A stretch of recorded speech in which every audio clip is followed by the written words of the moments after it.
नमस्कार, मैं डॉक्टर जितेंद्र यादव, हड्डी रोग विशेषज्ञ, राम नर्सिंग होम नारनौल से। दोस्तों, आज हम हमारे एक बड़े इंटरेस्टिंग केस के बारे में बात करेंगे। हमारे पास एक पेशेंट आए हैं जो कि बाइक से गिर गए थे और जिनके लेफ्ट थाई की बोन फ्रैक्चर हो गई है। और ये बड़ा ही इंटरेस्टिंग केस है क्योंकि इसमें फ्रैक्चर भी सेगमेंटल है और पेशेंट को जिस पैर में फ्रैक्चर हुआ है उसमें पोलियो है और पैर काफ़ी कमज़ोर है। होता क्या है कि वो पेशेंट की बोन जो है उसकी शेप थोड़ी सी एबनॉर्मल हो जाती है और साथ ही साथ बोन थोड़ी वीक होती है। तो जैसे कि अभी हम देखते हैं एक्सरे पेशेंट का।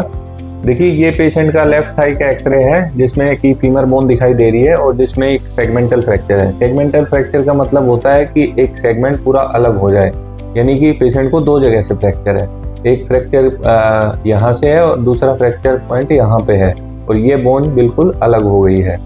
और दूसरी इसमें खास बात ये है कि ये बोन काफ़ी नैरो है, यानी कि इसकी जो कैनाल है जो दिखाई दे रही है काफ़ी पतली है।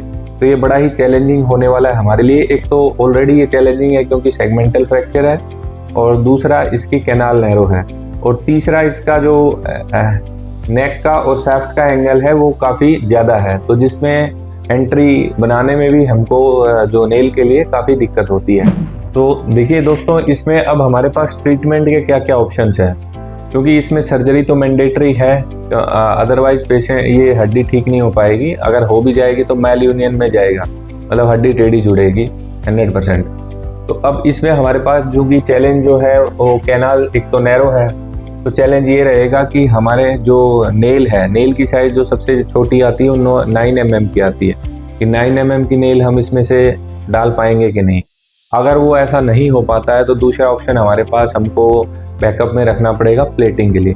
लेकिन प्लेटिंग इसमें काफ़ी लंबी प्लेट लगानी पड़ेगी ऊपर से लेके नीचे तक, तो इसमें चीरा भी काफ़ी लंबा हो जाएगा और इन्फेक्शन के भी चांस रहते हैं। और जो नेल यानी कि जिसको अपनी देसी भाषा में लोग रोड भी बोल देते हैं, रोड से कमज़ोर फिक्सेशन रहेगा प्लेट का, क्योंकि वो उसके बाहर रहता है, मतलब हड्डी के बाहर प्लेट लग जाती है, जो कि उतना अच्छा स्ट्रॉन्ग फिक्सेशन नहीं होता है वेट बेयरिंग बोन के लिए, और वो भी सबसे बड़ी बोन जो है हमारी। तो इसमें हमारी फर्स्ट चॉइस तो रहेगी कि हम नेल कर पाएँ, और सबसे बेहतर तो ये रहे कि हम क्लोज में ही कर पाएँ। हमको कहीं से भी इसको फिक्स करने के लिए फ्रैक्चर साइड से चीरा लगा के खोलना ना पड़े, तो वो तो बेस्ट फिक्सेशन होगा अगर हम इसको क्लोज रिडक्शन कर पाएँ।